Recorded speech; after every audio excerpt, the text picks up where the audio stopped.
Hello, and thank you for joining me today. I have the pleasure of being joined by Taylor Stapleton with Bluegrass Media, and I think you probably recognize Bluegrass Media because they put together the IDN conferences. So Taylor, thank you for joining us. Absolutely. Thank you for having me and appreciate the opportunity. So Taylor, I'm sure that everyone agrees that canceling the IDN meeting as unfortunate as it is was the right thing to do. Can you tell me what factors went into that decision?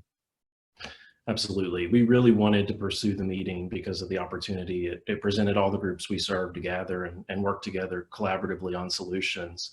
It was pretty gut-wrenching to have to cancel, but the reality of the CDC guidelines and the need for the healthcare administrators that we serve to be at home on the front lines, staffing emergency operations centers and monitoring their supply chain was just so much more important. So we wanted to make sure that the individuals we serve were able to do what they needed to do. But as we continue to emerge from this, the IDN Summit, we really believe will be important for us to collaboratively get together to discuss how to mitigate future disruptions and continue to build relationships with existing and even new suppliers.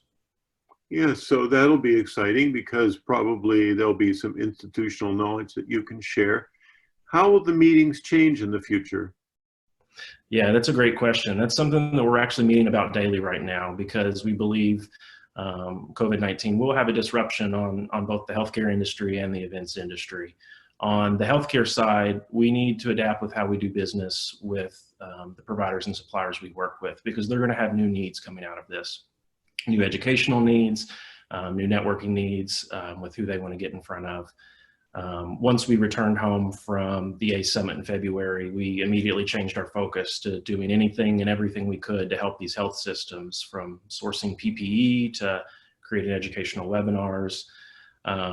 So we'll definitely need to adjust how we're interacting with these individuals. On the events side, we've got to continue looking at sanitation practices, best practices for putting people in rooms, and making sure we're adhering to those CDC guidelines.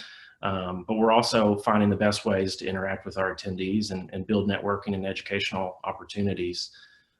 Innovation is something that our CEO, John Kelly, has always emphasized, and we're constantly evaluating new ways to improve our events because the rate of disruption in business is just so rapid today. You see the rise of the smartphone, the fall of Blockbuster, the change from film to digital to phone cameras. So we constantly have to reinvent ourselves, and COVID will certainly do that for us at future meetings. Now, I know that Bluegrass is sending out some emails sharing some content. Can you tell me about the content that's being distributed? Yeah, absolutely. In essence, we joke that we kind of turned into a nonprofit once we got back from ACE. We did not plan anything for events, and we went straight into helping providers and suppliers with whatever they needed. So the first thing we've been doing is getting lists of PPE suppliers together for health systems and other vendors that are in need. And then we developed educational webinars both on 3D printing for systems that needed that, explanations of the federal government stimulus package, and then we opened up kind of the IDN Summit and the ACE Summit vault of previous inspirational keynotes for folks to watch those and have a little daily inspiration, trying to take care of anything from an operational need to just that emotional need that folks have right now, being isolated and in a really unique time. How about things for you personally? Obviously, you got my memo about the blue shirt, but how are things personally for you and your family? They're going really well here, and we're based in Kentucky, so we're gradually beginning to open up here, which is exciting to see. But everyone, of course, needs to continue to do their part to prevent the spread. But it's been really good. It's presented an incredible opportunity for me to get on the phone with health systems, get on the phone with suppliers, and really learn and use this time to prepare for our next event and make sure it's an impactful one. It's certainly something that no one wants to go through, no one wants to experience, but using this time as a productive time is really important. And what about grocery stores in Kentucky? Are they fully stocked? Do people wear masks? Yeah, right now, grocery stores are doing pretty well. The supply chain is starting to return to normal on that side.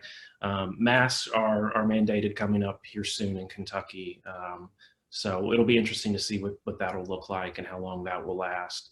But it's just been really good to see the state and the community rally together during this time, and all the innovations that come out of business, whether it be drive up or contactless options. Many businesses were able to remain open as long as they were abiding by those CDC guidelines and offering some of those new innovations. And I assume many of those will continue into the future.